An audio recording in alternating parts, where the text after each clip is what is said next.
Hi everyone. So I had a very interesting week last week. So I'm gonna just discuss a little bit of what happened to me last week, and then I will discuss the books I managed to read for the rest of the month and go from there. So Saturday, I'll have to put the date of when this was. Saturday, I think it was the 22nd. I woke up with a lot of lower left back pain. I didn't know what the problem was, and I was dealing with it for pretty much all day. I was getting to the point where I was throwing up, and I could not keep anything down. I was drinking peppermint tea. I was, like just trying to feel better. And nothing I was doing was helping. I was actually starting to feel the pain was getting worse, progressively worse. Hello, Kaya. So I looked up. How are you? I looked up the symptoms, and it had stated that I probably had kidney stones. So I was like, great. So I was trying to see if, the kidney stone would come out. And unfortunately, I had a lot of pain. And so I got to the point where I wanted to go to the hospital. So that night, Saturday night, I went and so I got to the point where Saturday night I called my boyfriend. He was at work, and I told him, "Can you get off of work? I need to go to the hospital." It's either he drives me there or I call an ambulance. So he dropped me off there, and the way the COOF works, they don't like people in the emergency room who aren't meant to be there. So there were times that he was able to stay there for a little bit and kind of help comfort me. And then there were times that the security guards were like shooing him out. So he stayed until I got seen. And he stayed for like 9 freaking hours. I was in the emergency room for about 9 hours in pain. And finally was seen, finally was taken into the triage area, and I was out of it. I was not completely knowing of what was going on. I was so tired. I was in so much pain. And so they finally got me to rouse. And once I was conscious enough, they had told me that, yes, you do have kidney stones, but you also are COVID positive. So I had the COOF. So that wasn't the things that were bothering me. The whole time I've had the COOF, I'm not really getting like much symptoms. Some coughing, a little bit of stuffy nose, but other than that, not really anything. I think it all depends on the person, on whether or not you're a sickly person or not. You have maybe a lot of health problems, then the COOF obviously makes things worse for you. So for me, the biggest issue was I was in pain from kidney stones. So they hooked me up to an IV. So I had both arms had IVs. I have bruises all along my arms. If you could see here, this is a big old bruise from when they had taken blood. I have bruises all right here. They went and put a needle right in here. They put a needle in this arm. And then bruises are started to fade now, but I had all bruises right here from when they took blood. Every day they had to take blood. And my veins, unfortunately, are not the easiest to find. And so they I was a pincushion basically. So, um, so not only was I COOF positive, kidney stones or kidney stone. I only have one right now, and it's still in me. But I also got E. coli. I had infection in my kidneys, so now I have to take antibiotics, and I have to take a pill that helps me pee. I have to take a pill that is a laxative, and then I have a pill for pain, and then I have a pill for nausea. So I have like 5 different medications that I have to take. Now, the pain medication is when needed, obviously. And luckily, I've only really needed to take it like once since I've been home. And nausea when needed, but the other medications I pretty much take like every day. I have to take 2 a day. And then there's one I have to take in the morning, one I have to take at night. So yeah, I dealt with Saturday night, Sunday night, Monday, Tuesday, Wednesday, and then I finally got released Thursday. And so I tried to do a little bit of reading when I was in the hospital. I didn't have my Kindle. That's one thing I didn't have. I didn't have my Kindle. Would have been a perfect opportunity to have it, but my boyfriend didn't give it to me. So I had a phone. I had my phone. So my phone luckily has the Kindle app on it. So I was trying to read one book, and I'm gonna see if I can try to finish that book because it was starting to bore me when I was in the hospital. But other than that, I'm glad I'm home and all of that. And I was in the COOF ward with other people. One of my roommates, she had it too, of course. And I would say for her, she was coughing, but the biggest problems that she was having is, one, she's diabetic. So there's going to be issues there. And 2, she's type 1. So obviously insulin and all that stuff. She obviously does not go number 2 every day, so she had a lot of backup from what I heard from the doctor. So yeah, it was for her, yeah, there was some kind of issues going on. So yeah, that's what I dealt with for myself. I get like some twinges of pain with my back area, but I'm hoping that the kidney stone comes out, and then I don't have to deal with any pain. And I hope that I don't get like another one. I really hope that I don't, because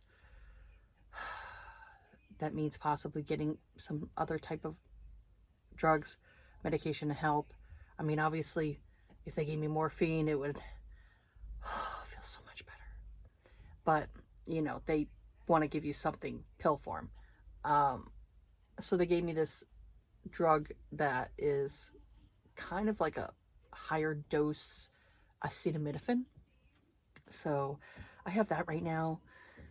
And other than that, I'm just trying to pass this mother effing kidney stone. Just trying to pass this friggin' thing. So I'm hoping that I can pass it and things will feel better. Right now, all I feel right now is just tired. I feel tired. I have to get my energy back again. So I'm hoping I can go for kind of like a walk today just to try to get like myself out. I am also COOF negative. I have tested myself. After 5 days, you retest yourself. So I did, and I am currently negative. So I had it for a very short time, and it barely affected me. So I would say I'm lucky there, because I know other people get affected worse. And other than that, I've just been trying to recuperate. So, long story short, the books that I managed to finish. Last week, I was going to do a vlog and post the vlog. Well, because of everything that went on, I wasn't able to do that. So I had deleted all of my filming because I was like, what's the point? So I deleted all of that. And so before I went into the hospital, I managed to finish. excuse me. It's dry cough. That's what I feel right now. It's just a dry cough right now. So I just get like, it'll start to cough. I'll just start to cough, and it's like nothing.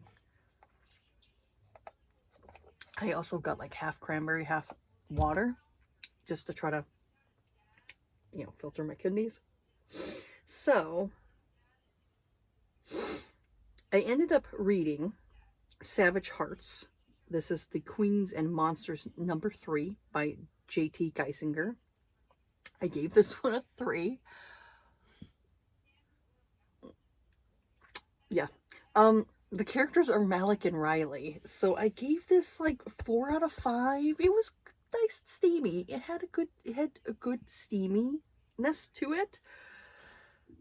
So I said Riley visits her sister in the Bahamas to plan her sister's wedding. Her sister is Sloane from the other book 2. But no one realizes is that a man named Malik has been spying on everyone and waiting for his chance to kill the groom-to-be, Declan. He wants to kill Declan from the previous book.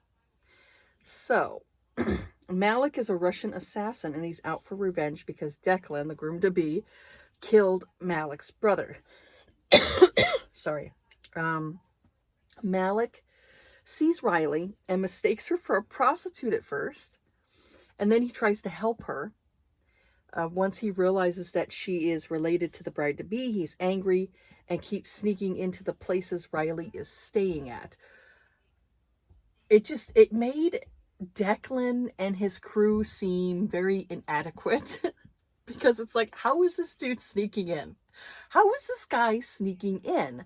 What is he doing that makes him the ghost? And makes this guy sneak in to these fortresses that have alarms and all this other stuff, and I'm like, how is he doing it? It never was explained how he got in and out of these places. So, Malik is extremely attracted to Riley, and she's scared of him, but she also is attracted to him too. And so what happens is they find out that this guy's sneaking in. So they go and they put her in the safe house, figuring she's going to be safe in the safe house, right? No. So Malik sneaks in and they end up like making out. And then her one bodyguard, who's Declan's man, turns on the light and sees them making out and, assumes that he's, Malik's hurting Riley in some way. So he's trying to protect her. Well, Riley ends up taking a bullet for Malik, and Malik ends up kidnapping her and taking her to Moscow. So she's like half dead when he's traveling with her to Moscow. So I said, to me, I felt like this romance could have been done better. I said I didn't mind Riley, but Malik was so hot and cold with his feelings that I found him more annoying than likable. I said I felt like he kept playing games with Riley's head, and that's what I felt like throughout the majority of this book, is that he kept being so hot and cold. As soon as she'd bring up a name, like Declan or whatever it is, he would shut down like Fort Knox, okay? He would shut down. And he would just be so mean to her. And I'm like, dude, she's just asking questions. Why are you being such a bitch? I mean, he was a whiny little bitch. He was a whiny little bitch. Oh, yeah. Yeah. Then the author decides to use the surprise pregnancy trope. And I'm just like, if you're going to use a surprise pregnancy trope, I really want the story to be good if you're going to do that, okay? I don't always like the surprise pregnancy trope because if it's used as a plot device to change the story around because you are failing in this story. You're failing to write a compelling enough story. To me, that's on the author. It's on the author that they were struggling with this book. To me, it seemed like JT, I don't know if it's a man or a woman. I'm assuming it's a woman, but I don't know. It could be a man. Anyways, this person, this author, I felt like they really struggled with this story. And so throwing in a surprise pregnancy trope, was supposed to fix everything. And oh man, it's just, I hate when authors do that. If it's something to where you can like clearly see throughout the story, like say if a couple's being very reckless, like having unprotected sex, things like that, you can kind of suspect that there's going to be a baby in the story. There's going to be a pregnancy type of thing. You can kind of suspect that, and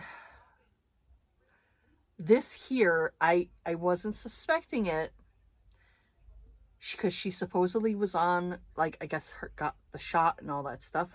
But for me, I'm like, I don't know, how long does a shot work? Like when you get like a depot shot, how long does the shot work? I think it's like, what, 6 months, and then you gotta like get another shot again, something like that. I know every birth control is like different. So she obviously miscalculated and didn't think that she was with him for as long as she was. She was with him for like 3 fucking months in this cabin in Moscow, recuperating, and them, getting into a relationship. So to me, I was like, yeah, I mean, if he's not using a condom, which was very irresponsible on his part too.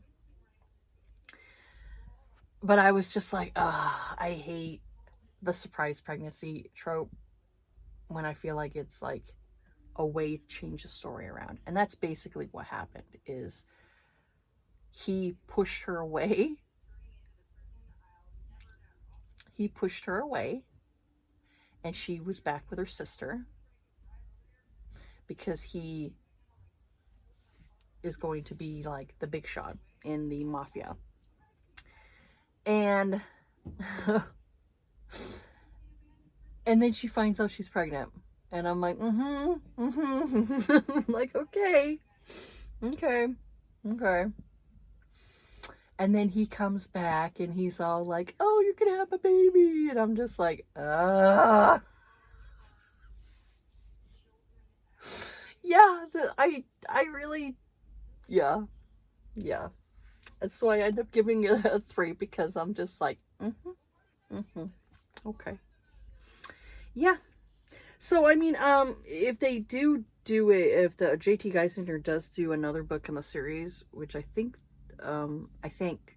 they are, I will read it, but that is probably the weakest book I've read in the series, was the third one.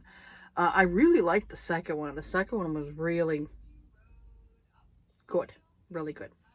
So, and when I came home from the hospital, I noticed that Twisted Hate was out by Anna Huang.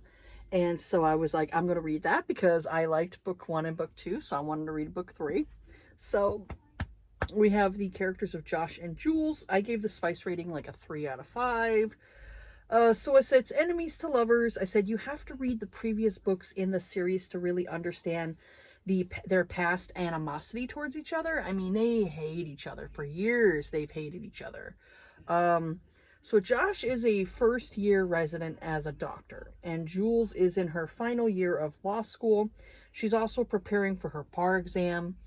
She also does free work at this building across the hospital where she can help with cases for people who don't have the financial means to afford a good lawyer or doctor. I said, this is where she keeps running into Josh, her arch nemesis, I said, and her best friend's brother. So the book was good, but I will say that once the couple got to the point where they wanted to get more serious with each other, the story started to bore me. I said the side plot was okay, but honestly, it made Jules look weak as a heroine. There was a side plot to the story, and I was kind of like, yeah, whatever. So I'm actually really intrigued with the character of Christian. He was in here. He was actually in book 2. He's friends with Reese. I guess Reese and Christian used to work together in book 2. And so book 3, Christian's like this techie mogul dude, knows how to hack into people's like computers, things like that, and all that stuff. So Christian helped Jules out in this book when it came to like the side plot type of thing. And so you could clearly see Christian definitely has a thing for Stella. Stella is Jules's roommate. They went and they decided to lease. I guess you could say lease. It's kind. I think it's like a rent to own type of thing.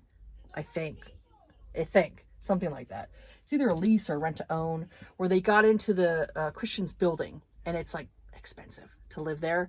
And Christian's like, well, Reese did me a favor, and because you're Reese and Reese knows you, I'll help you out and I'll lower the rent. So he lowered the rent to where, they could afford it. And, but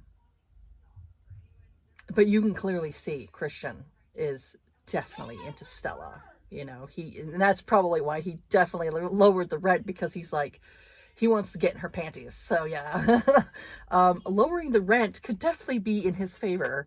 So that's going to be the next book. I think it's called Twisted Lies or something, I think. But this one here, I would say like the lead up to it was good, because you could see like they didn't like each other, but they were attracted to each other. The more they were around each other, the more they were attracted.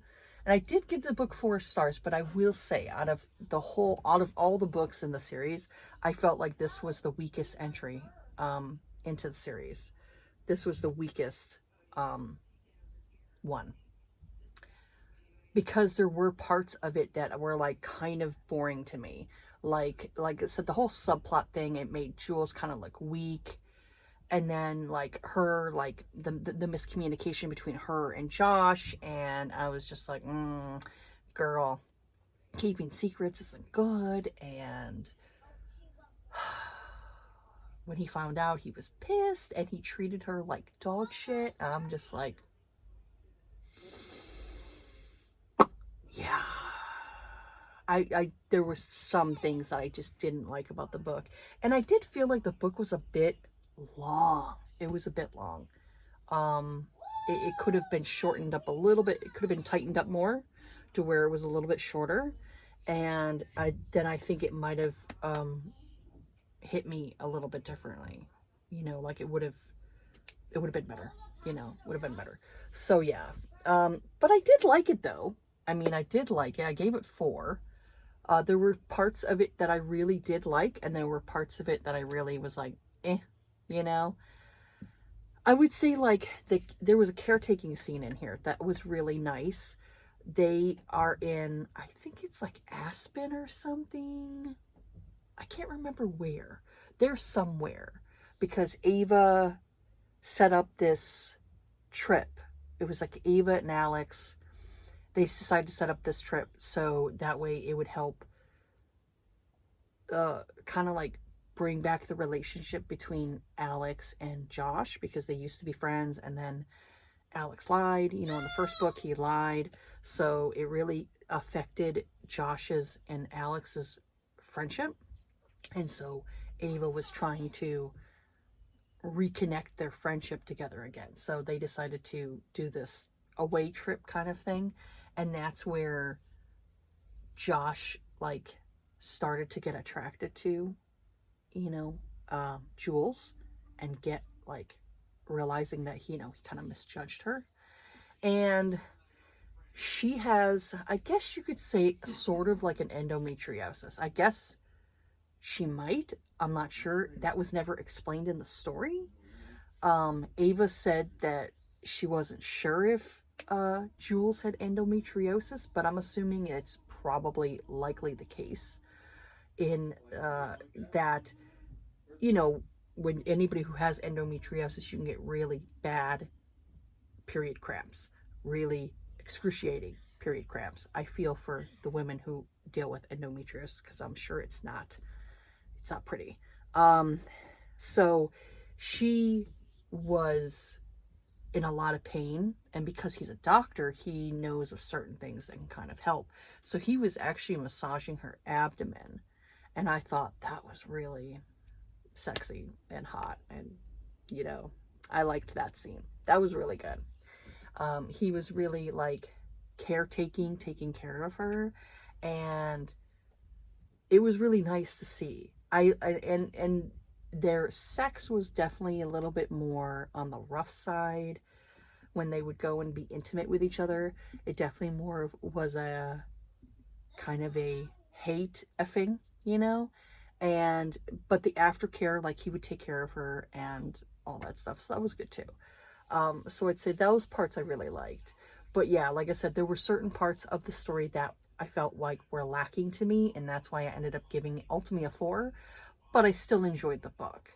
But I will say, out of all the books, number 2 is definitely my favorite. Number 2 is definitely my all-time favorite of the series. Is that one. I don't know why, but it just is. The first book, I gave that one 4 stars too. I mean, there were a few things that were kind of like, not as good. But I still liked Alex and Ava. But yeah, I have to say, Reese and the princess there, I can't remember her name now, from the second book. Oh, that one was good. That one was really good. So this one here, still enjoyable. Still liked it. But it was not as good as I was expecting it to be. I'll just say that. Was expecting it to be more. But you get what you get. There you go. So I'm hoping the next one, there's Twisted Lies. I'll go and show it over here. That's what we're seeing right now. I don't know when it's being released. I'll have to see if maybe Amazon shows me when it's going to be released. We'll see. But yeah, that's all I've read so far. I'm hoping that I can kind of get through the book that I was trying to get through in the hospital. I'm hoping I can kind of finish that one. If not, I'm DNFing it and moving on to something else. But that's it. That's all I've been able to read so far.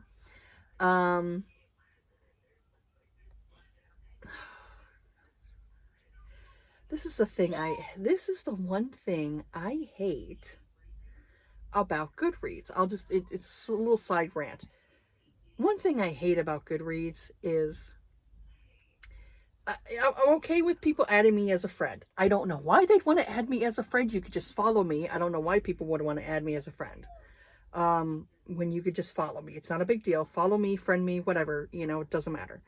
I still see, I mean, they could still see like what I read. You know, whether you follow me or you friend me, you could still follow my timeline and see what I'm currently reading, what I read, my reviews, all that stuff, if that's what you want to do. But the thing that irritates me about Goodreads is that, say someone becomes your friend. Someone becomes your friend. Other people will see it and they're like, oh, so-and-so became friends with so-and-so. And for some reason you can like that. And I'm like, why? Why is that an option? So then I get a notification and I keep clicking on the notification and it'll say like, so-and-so liked your friendship with so-and-so. And I'm like, I don't care. I don't care. I mean, this is one thing I wish that Goodreads didn't have. It's like, I really wish they could change their platform around. Amazon owns it, and I really wish they could change the platform around, but they don't.